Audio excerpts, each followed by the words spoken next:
West Bengal council of higher secondary এডুকেশনের পক্ষ থেকে সায়েন্স অ্যান্ড ডেভেলপমেন্ট উইংস তোমাদের জন্য কিন্তু পরপর অনেকগুলো ভিডিও আনছে।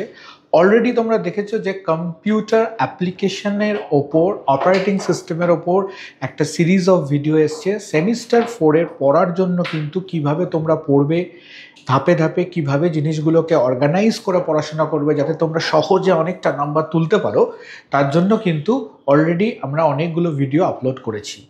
এই ভিডিওগুলো আপলোডের ফলে তোমাদের একটা বেসিক গাইডলাইন তৈরি হচ্ছে এবং তোমাদের পড়াশোনার কিন্তু আশা করি অনেকটা হেল্প হচ্ছে। আজকের ভিডিও থেকে আমরা যেটা ডিসকাস করব সেটা আমরা অন্য একটা টপিক নিয়ে ডিসকাশনে এবার ঢুকবো, that is database management system. লেখাই আছে দেখতে পাচ্ছ, ডেটাবেস ম্যানেজমেন্ট সিস্টেম।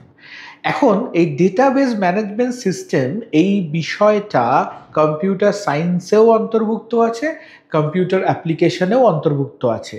তাই আমরা এটাকে কম্পিউটার সায়েন্স এবং কম্পিউটার অ্যাপ্লিকেশনের দুটোর মতো একসাথে করে যদি বলবো এবং তোমরা বিষয়টাকে চেষ্টা করবে ধরে ধরে ধরে ধরে বোঝার। নাও আমরা একটু দেখে নিই যে এই ডেটাবেস ম্যানেজমেন্ট সিস্টেম এটা কম্পিউটার অ্যাপ্লিকেশনে কতটা জায়গা জুড়ে আছে। তোমরা জানো যে তোমাদের সেমিস্টার 4 অলরেডি একটা 35 নম্বরের পরীক্ষা, যার মধ্যে তোমার কিন্তু 15 নম্বর জায়গা কম্পিউটার অ্যাপ্লিকেশনের ক্ষেত্রে জুড়ে আছে যে ডেটাবেস ম্যানেজমেন্ট সিস্টেম। এবং সেক্ষেত্রে এখানে কোন কোন ধরনের প্রশ্ন তোমাদের আসতে পারে। তোমরা জানো যে 2 নম্বর, 3 নম্বর আর 5 নম্বর এই 3 ধরনের প্রশ্ন তোমাদের আসতে পারে। তাই ডেটাবেস ম্যানেজমেন্ট সিস্টেম থেকে তোমরা এখানে দেখতে পাচ্ছ যে একটা 2 নম্বরের প্রশ্ন আসবে, অর্থাৎ সেখানে অর থাকবে, এবং একটা 3 নম্বরের প্রশ্ন আসবে, এবং তাহলে এখান থেকে আমি থাকলো 2 নম্বর আর এখান থেকে আমার থাকলো 3 নম্বর, আর দুটো 5 নম্বরের প্রশ্ন আসবে, অর্থাৎ এখান থেকে আমার থাকলো 10 নম্বর, অর্থাৎ টোটাল হলো 15 নম্বরের প্রশ্ন আসবে। অর্থাৎ বুঝতেই পারছো যে এটা কিন্তু ডেসক্রিপটিভ জোনের প্রশ্ন আসবে। 5 নম্বরের প্রশ্ন কিন্তু নট নেসেসারিলি গোটা প্রশ্নর মানটা 5 হবে, সেটা এখানে এরমভাবে ভাঙাও থাকতে পারে, দ্যাট ইজ 3+2ও থাকতে পারে, প্রশ্নটা ভেঙেও থাকতে পারে, আবার গোটা 5ও থাকতে পারে, আবার 4+1ও থাকতে পারে। সুতরাং এই 5 নম্বরের কিন্তু দুটো প্রশ্ন আসবে, সেই দুটো প্রশ্নের মধ্যে থেকে দুটো প্রশ্ন কিন্তু তোমাদের উত্তর করতে হবে ডেটাবেস ম্যানেজমেন্ট সিস্টেমের ক্ষেত্রে। আর 1 নম্বরের 2 নম্বরের প্রশ্ন দেখতে পাচ্ছ এবং 3 নম্বরের প্রশ্ন দেখতে পাচ্ছ। এটা আমি যেটা বললাম সেটা হচ্ছে কম্পিউটার অ্যাপ্লিকেশন যাদের আছে তাদের জন্য বিশেষ করে। নাও যাদের কম্পিউটার সায়েন্স আছে তাদের ক্ষেত্রে আমরা কি দেখব? তাদের ক্ষেত্রে আমরা দেখব যে টোটাল কত নম্বরের প্রশ্ন আসবে। জানো কম্পিউটার সায়েন্স যাদের আছে তাদের দুটো পার্ট আছে, একটা আর্টিফিশিয়াল ইন্টেলিজেন্স আর একটা ডেটাবেস ম্যানেজমেন্ট সিস্টেম। এর মধ্যে 35 নম্বরের মধ্যে 20 মার্কসই, অর্থাৎ সিংহভাগে কিন্তু আছে ডেটাবেস ম্যানেজমেন্ট সিস্টেম থেকে, বেশি মার্কসটা কিন্তু আছে ডেটাবেস ম্যানেজমেন্ট সিস্টেম থেকে। যারা সায়েন্সের স্টুডেন্ট তাদেরকে কিন্তু ডেটাবেস ম্যানেজমেন্ট সিস্টেম থেকে একটা 2 নম্বরের প্রশ্ন, একটা 3 নম্বরের প্রশ্ন, 3টে 5 নম্বরের প্রশ্ন আনসার করতে হতে পারে। অর্থাৎ টোটাল এই জায়গাটার থেকে কিন্তু আমার 20 মার্কসের কোশ্চেন্স তোমাদের কাছে আসবে। এবং আউট অফ 35 তোমার কম্পিউটার সায়েন্সের ক্ষেত্রে বলছি, যদি আউট অফ 35 তোমার 20 মার্কস কিন্তু থাকছে ডেটাবেস ম্যানেজমেন্ট সিস্টেমের মধ্যে থেকে কিন্তু থাকছে। সুতরাং এই পার্টটা তোমাদের নম্বর তোলার জন্য কিন্তু খুব গুরুত্বপূর্ণ। এটা গেল যে আমার সেমিস্টার 4-এ কম্পিউটার সায়েন্সে এবং কম্পিউটার অ্যাপ্লিকেশনে ডেটাবেস ম্যানেজমেন্ট সিস্টেমে কোথা থেকে কত নম্বরের প্রশ্ন আসবে এবং সেটা সম্পর্কে তোমাদের একটা বেসিক ধারণা আমরা প্রোভাইড করার চেষ্টা করলাম। এবার আসা যাক বিষয়টা সম্পর্কে।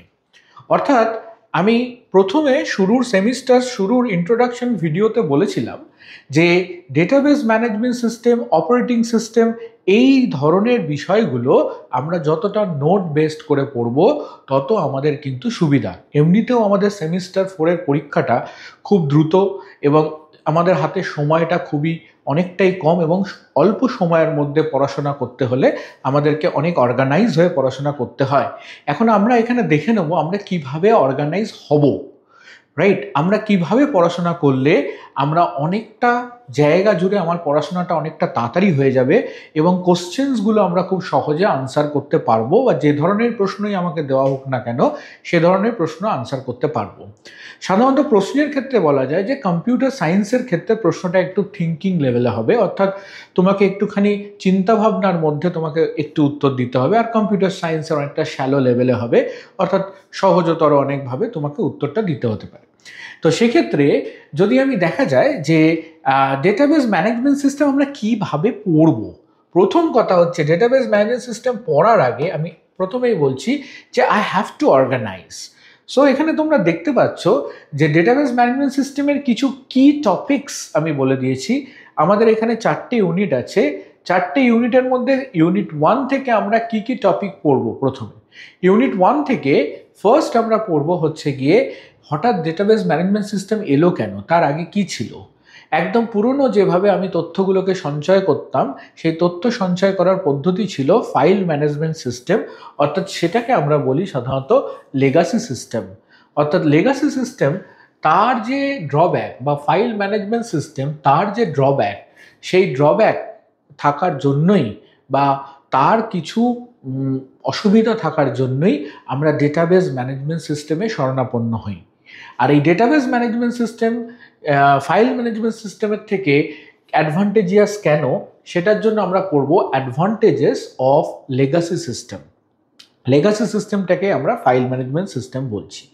যে কোনো জিনিস তৈরি করার আগে তার একটা বেসিক প্ল্যানিং দরকার, অর্থাৎ এই ডেটাবেস ম্যানেজমেন্ট সিস্টেমটা কী করে কাজ করে সেটা জানতে গেলে বা তার ওয়ার্কিং প্রিন্সিপাল জানতে গেলে আমাদেরকে এর ইন্টারনাল আর্কিটেকচারটা জানতে হবে বা গঠনগত স্ট্রাকচারটা জানতে হবে। আর এই গঠনগত স্ট্রাকচার জানার জন্য আমরা পড়ব হচ্ছে ডেটাবেস আর্কিটেকচার। খুব ইম্পর্ট্যান্ট এখানে 3 টায়ার আর্কিটেকচার বা 2 টায়ার আর্কিটেকচার এগুলো পড়া। এই তথ্যগুলো আমরা বিভিন্ন স্তরে আমরা তথ্যগুলোকে অ্যাক্সেস করি। আমরা তথ্যগুলোকে যেরমভাবে দেখি, আমাদের চোখ দিয়ে যেরমভাবে দেখি, আর তথ্যগুলো মেশিনে যেরমভাবে থাকে, দুটো কিন্তু এক নয়। আমরা তথ্যগুলোকে খুব সাজানো গোছানো খুব অর্গানাইজভাবে পাই, মেশিনে কিন্তু সেটা অনেকটা বাইনারি লেভেলে ভাগ করা থাকে। সুতরাং মেশিনে যেভাবে তথ্যগুলো আছে এবং আমরা যেভাবে তথ্যগুলোকে রিপ্রেজেন্ট করছি তাদের মধ্যে একটা স্বতন্ত্রতা দরকার। আর সেই স্বতন্ত্রতার কনসেপ্টটা বোঝার জন্য আমরা পড়ব হচ্ছে data independence. Now different type of databases কিন্তু তৈরি হয়, তার জন্য আমরা পড়ব হচ্ছে different types of data model, অর্থাৎ hierarchical data model, network data model, relational and entity relationship data model. এই মডেলগুলো আমরা পড়ব। এন্টিটি রিলেশনশিপ পড়ার সময় আমরা কাকে স্কিমা এবং ইনস্ট্যান্সেস বলে জানবো, এবং ডিফারেন্ট কাইন্ড অফ ডেটাবেস ল্যাঙ্গুয়েজেসগুলো কিন্তু সম্পর্কে আমরা জানবো। আর সবচেয়ে বড় ব্যাপার যেটা ডেটাবেস অ্যাডমিনিস্ট্রেটর জিনিসটা কি, অর্থাৎ সমস্ত এই ডেটাবেসটাকে পরিচালনা করার জন্য যার হাতে সম্পূর্ণ ক্ষমতাটা আছে সে হচ্ছে ডেটাবেস অ্যাডমিনিস্ট্রেটর। সো ডেটাবেস অ্যাডমিনিস্ট্রেটরের রোলস অ্যান্ড রেসপন্সিবিলিটি সম্পর্কে কিন্তু আমরা জানবো। আর যখন আমরা কোনো ডেটাবেসকে অ্যাক্সেস করি, সেই ডেটাবেসকে অ্যাক্সেস করার সময় ধরো আমি কোনো তথ্য স্টোর করছি, এখন প্রয়োজন ভিত্তিক ধরো তুমি ব্যাংকে কোনো ট্রানজাকশান করছো বা ব্যাংকের অ্যাকাউন্ট থেকে কোনো টাকাটা তুমি অন্য একটা অ্যাকাউন্টে ট্রান্সফার করছো, তাহলে তোমার অ্যাকাউন্ট থেকে মাইনাস হলো। এই যে অপারেশনটা হলো সেটার জন্য অনেক সময় তোমাকে স্টোর করতে হয় অপারেশনটা কখন হলো, অপারেশনটা কোন লগইন থেকে হলো, অপারেশনটা কটার সময় হলো, এইগুলো কিন্তু তোমাকে স্টোর করতে হয়। অর্থাৎ আমি যে তথ্যটার পরিবর্তন করছি সেই তথ্যটার পরিবর্তন করার সময় আমার কাছে যেটা থাকে যে ডেটার সংক্রান্ত কিছু ডেটা স্টোর করতে হয়, তাকে আমরা বলে থাকি মেটা ডেটা, অর্থাৎ এই সম্পর্কে আমাকে জানতে হবে। লাইক এবার ইউনিট 2-তে আমরা যে জিনিসটা দেখব খুব একটা ইন্টারেস্টিং টপিক, সেটা হচ্ছে এন্টিটি রিলেশনশিপ মডেলিং, বা এখানে আমরা শিখব এন্টিটি রিলেশনশিপ ডায়াগ্রাম কি করে আঁকতে হয়, এবং সেখান থেকে খুব সহজভাবে আমরা এন্টিটি রিলেশনশিপ ডায়াগ্রাম আঁকা শিখব। এবং বেসিক্যালি এন্টিটি রিলেশনশিপ ডায়াগ্রাম হলো আমার কাছে যে অনেকগুলো ডেটাবেস আছে সেই অনেকগুলো ডেটাবেসের মধ্যে সম্পর্ক তৈরি করাটাই হচ্ছে গিয়ে রিলেশনশিপ। এন্টিটি, সাপোজ আমি যদি বলি ধরো টিচার একটা এন্টিটি, সাপোজ যদি বলি স্টুডেন্ট একটা এন্টিটি, তাহলে এই টিচার আর স্টুডেন্টের মধ্যে সম্পর্কটা কি? Teacher teaches student. লাইক এই যে টিচার একটা ডেটাবেস, স্টুডেন্ট একটা ডেটাবেস, আর আই ক্যান সে টিচার একটা রিলেশন, স্টুডেন্ট একটা রিলেশন, টিচার একটা এন্টিটি, স্টুডেন্ট একটা এন্টিটি। যখন দুটো এন্টিটির মধ্যে রিলেশনশিপ তৈরি করি তখন সেটাকে বলা হয় এন্টিটি রিলেশনশিপ। আর এই রিলেশনশিপটাকে যখন আমরা পিকচুরিয়ালি রিপ্রেজেন্ট করি তখন সেটাকে বলা হয় এন্টিটি রিলেশনশিপ ডায়াগ্রাম। আমরা এই সংক্রান্ত সমস্ত ভিডিও কিন্তু খুব বিস্তারিতভাবে তোমাদের কাছে আনবো এবং আমরা এটা তোমাদেরকে পড়ার জাস্ট গাইডলাইন মতো একটা দিচ্ছি যে কিভাবে তোমরা এই পড়াটাকে অর্গানাইজ করবে। অর্থাৎ এই টপিকগুলোকে ধরে যদি তোমরা তোমাদের পড়াটাকে অর্গানাইজ করো এবং এটা তোমাদের যদি চেকলিস্ট হয় তাহলে সেই চেকলিস্ট ধরেও কিন্তু তোমরা পড়াশোনা করতে পারো। এন্টিটি রিলেশনশিপ তৈরি হয়ে যাওয়ার পরে যেটা খুব ইম্পর্টেন্ট পার্ট আমাদের কাছে একটা থাকে যে এই যে রিলেশনশিপ, এই রিলেশনশিপে এই কার্ডিনালিটি বা রিলেশনশিপগুলো কী ধরনের হয়। এখানে 1:1 রিলেশনশিপ থাকে, 1:n রিলেশনশিপ থাকে, m:n রিলেশনশিপ থাকে, দেয়ার আর সেভারাল রিলেশনশিপ থাকে যে রিলেশনের সাথে যে অনেকগুলো অ্যাসোসিয়েশন। তো এই যখনই রিলেশনশিপ হয়ে যায় তারপরে আমাদের পড়তে হয় কিন্তু কনস্ট্রেন, স্ট্রাকচারাল কনস্ট্রেন এবং কন্ডিশনালিটি বা পার্টিসিপেশন, কে কীরমভাবে একটা টেবিল আর একটা টেবিলের সাথে অ্যাসোসিয়েটেড হচ্ছে, পার্টিসিপেট করছে, সেগুলো কিন্তু আমাদেরকে এখান থেকে পড়তে হয়। আর অবশ্যই ভেরি ইম্পর্ট্যান্ট হচ্ছে গিয়ে এই ডেফিনেশানগুলো, super key, candidate key, primary key, alternate key, এদের ডেফিনেশন অ্যান্ড এক্সাম্পল আর ভেরি ইম্পর্ট্যান্ট। ওকে, নাও আমরা যদি দেখি এখানে উইক এন্টিটি, স্ট্রং এন্টিটি আর খুব ইম্পর্ট্যান্ট হচ্ছে গিয়ে আমাদের সেক্ষেত্রে জেনারেলাইজেশন, স্পেশালাইজেশন, এই ডায়াগ্রামগুলো এন্টিটি রিলেশনশিপের ক্ষেত্রে অভ্যেস করা, কারণ এগুলো আমাদের কিন্তু পরীক্ষার ক্ষেত্রে আসার সম্ভাবনা থাকলেও থাকতে পারে। নাও আমি যদি দেখে নিই যে রিলেশনাল মডেলের মধ্যে আমরা যেটা পড়তে হয়, এবার তো আমরা রিলেশনশিপ তো তৈরি হলো, এইবার হচ্ছে গিয়ে রিলেশনশিপ তৈরি হওয়ার পরে আমার কাছে যেটা হয় অনেকগুলো ডেটাবেসেস একসাথে রিলেটেড থাকে। এবার এই অনেকগুলো ডেটাবেসের মধ্যে আমাকে কোনো না কোনো অপারেশন করতে হয়। কেন ডেটাবেসটাকে আমরা তৈরি করি? কেন? কোনো জিনিসকে সহজে ইনসার্ট করার জন্য, কোনো জিনিসকে সহজে রিট্রিভ করার জন্য, কোনো জিনিসকে সহজভাবে আমার যাতে তথ্যগুলোকে আমি খুব সহজে কুইকলি খুঁজে পেয়ে যাই তার জন্য। আর সেটা করতে গেলে আমাদের যেটা প্রয়োজন হয় সেটা হচ্ছে কোয়ারি করা, এবং কোয়ারি করা মানে এক্সিস্টিং ডেটাবেসের ওপরে কোনো অপারেশন করা। আর এক্সিস্টিং ডেটাবেসের ওপর কোনো অপারেশন করা মানে আমাকে সেক্ষেত্রে রিলেশনাল অ্যালজেব্রা, অর্থাৎ এই রিলেশনাল অ্যালজেব্রা ইউজ করে আমাকে শিখতে হবে যে কিভাবে আমি ডেটাবেসের ওপরে বিভিন্ন অপারেশনসগুলো করব। এগুলো হলো রিলেশনাল অ্যালজেব্রার বিভিন্ন অপারেশন, রাইট? এবং এখানে mainly different types of referential integrity constant মানে foreign key, domain integrity constant মানে data type checking, and views, এগুলো কাকে বলে, এগুলো সংক্ষিপ্ত ডেফিনেশন আমরা পড়তে পারি। নাও পরিশেষে আমাদেরকে যেটার জন্য প্রিপারেশন করতে হবে আরও ভালো করে, কারণ এই জায়গাটায় আমি বলবো ডেটাবেসে আমি তোমাদের শুরুতে বলেছিলাম যে 35-এর মধ্যে আমার 20 মার্কস আছে হচ্ছে ডেটাবেস, রাইট? তো এটা কম্পিউটার সায়েন্সে। আর 35-এর মধ্যে আমার 15 মার্কস আছে হচ্ছে গিয়ে কিন্তু কম্পিউটার অ্যাপ্লিকেশানে। এটা হচ্ছে যারা কমস তাদের জন্য, আর এটা হচ্ছে যারা কোমা তাদের জন্য, রাইট? কিন্তু এর সাথেও কিন্তু একটা পার্ট আছে যেটা কমস আর কোমা দুটোতেই আছে, যে প্র্যাকটিক্যাল পার্ট, অর্থাৎ ডেটাবেসের একটা প্র্যাকটিক্যাল পার্ট আছে। এই প্র্যাকটিক্যাল পার্টেও কিন্তু তোমার অনেকটা 10 থেকে 15 নম্বর মতো ক্যারি হচ্ছে ডেটাবেস ম্যানেজমেন্ট সিস্টেমের ক্ষেত্রে। আর এই ডেটাবেস ম্যানেজমেন্ট সিস্টেমের ক্ষেত্রে প্র্যাকটিক্যাল করার জন্য যেটা দরকার সেটা হলো এসকিউএল, অর্থাৎ স্ট্রাকচার্ড কোয়ারি ল্যাঙ্গুয়েজ। এই স্ট্রাকচার্ড কোয়ারি ল্যাঙ্গুয়েজ শেখার জন্য এখানে টুল হিসাবে আমরা MySQL ইউজ করব। আমরা টুল হিসাবে এখানে MySQL ইউজ করব, MySQL ইউজ করে আমরা কোয়ারিগুলো প্র্যাকটিস করব। সেখানে আমরা শিখব কি করে একটা টেবিল ক্রিয়েট করতে হয়, কি করে সেই টেবিলের মধ্যে থেকে কোয়ারি করতে হয়, কি করে সেই টেবিলটাকে অল্টার করতে হয়, কি করে সেই টেবিলটার মধ্যে কোনো অপারেশন করতে হয়।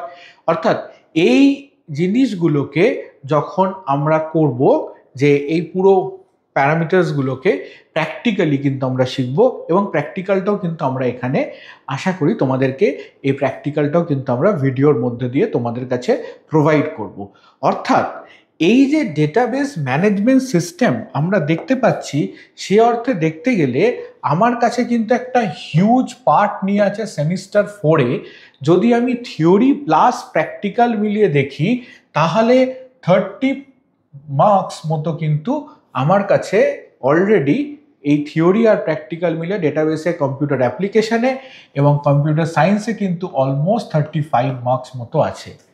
অর্থাৎ যদি আমরা শুধুমাত্র সেমিস্টার 4-এর রেসপেক্টে ডেটাবেসের ইম্প্যাক্টটা কিন্তু অনেকটা, তাই ডেটাবেস ম্যানেজমেন্ট সিস্টেমটা আমরা কিন্তু খুব অর্গানাইজভাবে যদি পড়ি, তাহলে এখান থেকে কিন্তু আমরা অনেকটা মার্কস ক্যারি করতে পারবো আমাদের এই সেমিস্টার 4-এ। তাতে কিন্তু আমাদের অনেকটা সুবিধা হবে, অনেকটা ইজিলি কিন্তু আমরা এতে স্কোর করতে পারবো।